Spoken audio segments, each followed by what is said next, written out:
So in this scenario that I'm about to show you, the deputy principal of a primary school has been noticing that a staff member who was recently hired is conducting themselves in a non-professional manner. So they're frequently late for work, staff meetings and professional developments. Their plans are done really poorly, and although they are present to talk and interact with, they refuse to accept that there is a problem with their performance, both inside and outside of the classroom.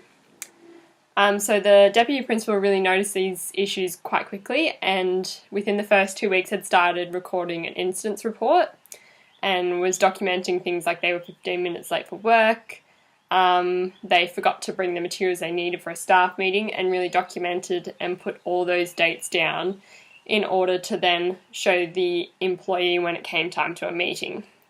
They also made sure to collect any samples, so if their units weren't done correctly, which is what they were being planned poorly, a sample was collected and then compared to what the expectation actually is.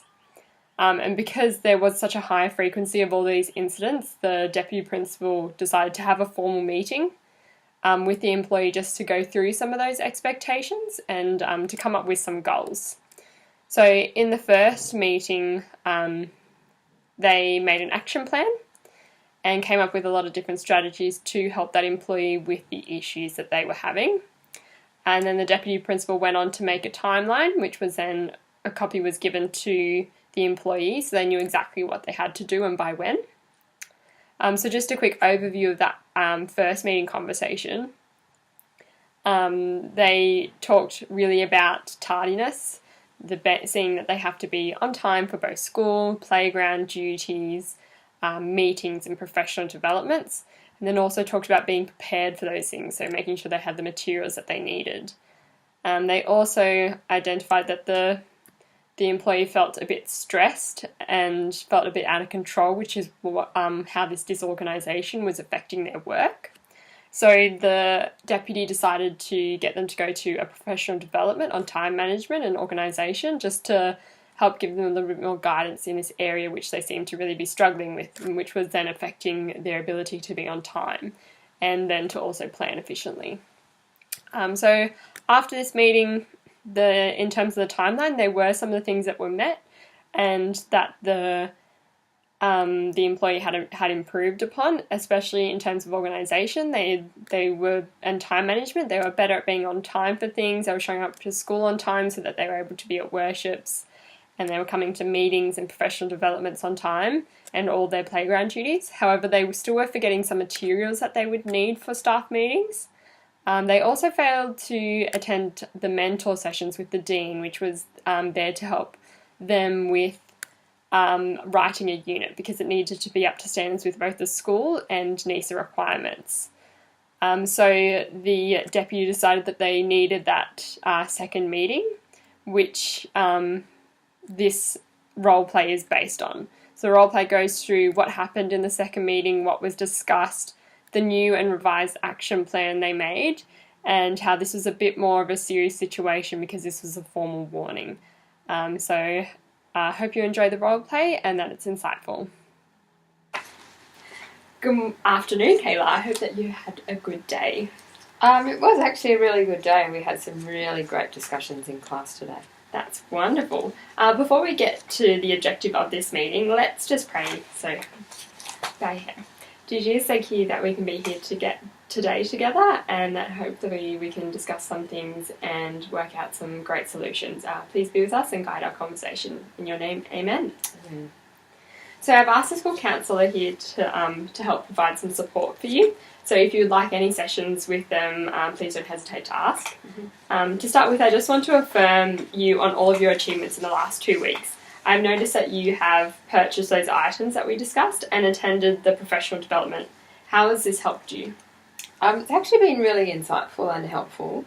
And it's helped me to understand a bit more about myself and how to organise myself.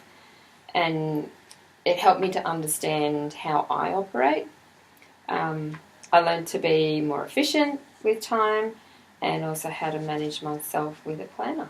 Awesome, that's great. So I have noticed that you have been really punctual to school as well. in the mornings and to all of our staff meetings and your playground duties. So I'm really glad to see that this PD has helped you to manage your time and to organise your daily commitments. So I want to thank you for all of your hard work in trying to improve on your tardiness issues. But before we move forward, I just want to remind you of the agreement that you signed, which is here, and the action plan and timeline that we created together. So there are a number of items on the action plan that you actually didn't comply with. Okay. And you did not review the handbook either, as we discussed in our timeline. And even though you had been on time for those staff meetings, you had actually forgotten to bring the materials that you needed for them. And you have not attended all of the mentor sessions with the Dean, as we discussed. And you've also been leaving school earlier than the expected time to be here. So I just want to know, what is your perspective on this? So why have you not complied with these expectations that we outlined in our agreement? Well, actually, I felt that I didn't really need to review the documents that we discussed in our meeting. I kind of feel like I know them. And in terms of the staff meeting, well, I'm really trying to work out a system on how I can remember everything, because by the end of the day, I'm pretty done.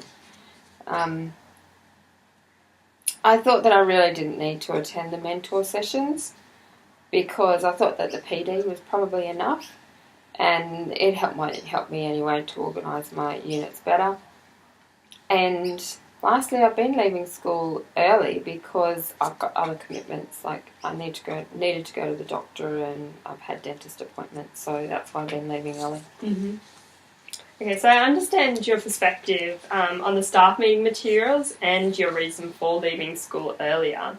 But what we do need to understand is that sometimes if you do leave early, you shouldn't be doing this on a regular basis. It should be just an occasional thing. So in terms of reviewing the documents that I suggested, so the staff handbook, it was necessary so that you would have a greater understanding of our expectations.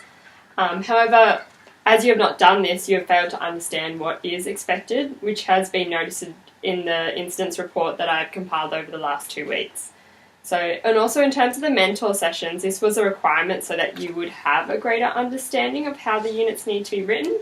Because not only do you need to comply with the school's expectations, we also need to make sure that it's up to standard with NISA. We do need to address these issues in order to fully cover the requirements outlined in the staff handbook. So what are some strategies that you can think of to help resolve these issues that we have discussed? So that's the action plan, yeah? Yes, so we're just going to add some of our strategies to our action plan. Okay. Well, in terms of being organised for meetings, when I put the date and time in the planner, I probably should also write the things that I need to bring. Mm-hmm. So we probably need to add that in. Mm-hmm. Maybe I should try and arrange appointments outside of school times, Yeah. or, at least give myself enough time to get there so I'm not leaving school early. And yeah, I really should attend those mentor sessions. Yeah.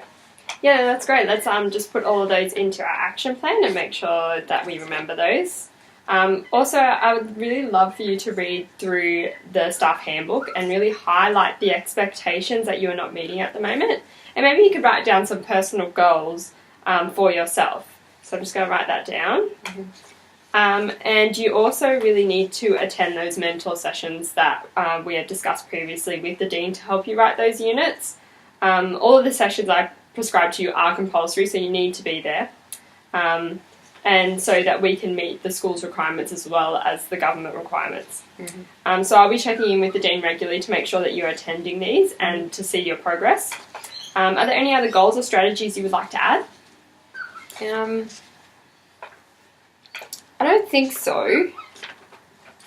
I'm just wondering how long I will have to read the staff handbook or be up to date with that. Yeah, no worries. So I will be checking in with your progress every week from now until you are meeting all of those requirements. So our next formal meeting will be in 2 weeks. Mm-hmm. So I expect that you have read through and completed the highlighting strategy by then. Okay. So I just want to remind you, since this is our second meeting to address these issues, this means that it is a formal warning. So if these requirements are not met within those 2 weeks, then the procedure will have to be taken further. So I'm hoping that we can resolve these issues and continue with our goal here to educate our students. Also, I want to ensure that this is not a personal attack on you. These things have happened before in the past, and you're not the first one to go through these problems. But it is a part of my role as the deputy to ensure that my staff are meeting their requirements and the expectations that are outlined in the staff handbook that I have made a copy for you here. Oh, thank you. So to conclude with, Alyssa, my PA will be emailing you the minutes from today's meeting and our revised action plan that I've added our notes to. And then it will be ready to sign once we have updated it. I'll also make sure that I arrange those mentor sessions with the Dean for you and email you those times within the next 2 weeks. So I hope that we are able to resolve these issues, and I look forward to seeing your progress.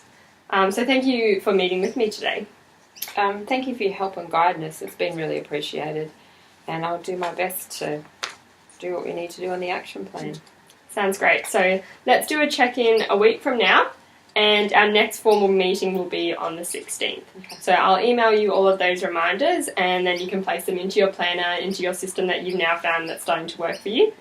And let's just pray to finish off, and then I'll leave you with the counsellor to wrap up. Okay. All right, so let's pray. Dear Heavenly Father, thank you that you could be with us today. Thank you for ensuring that we're here to educate our students, and in order to do that we need to be the best and most efficient we can be. Please be with Kayla here today and help her to be able to establish all the things that she needs to be able to do and to get to meet those goals that are required of her. In your name, amen. So thank you for coming, and I will catch up with you soon. Thank you for everything. Alright, so here's all of your paperwork, and look forward to seeing you soon. Awesome. Thank you. And I'm just going to have a chat with the counsellor now. Yes.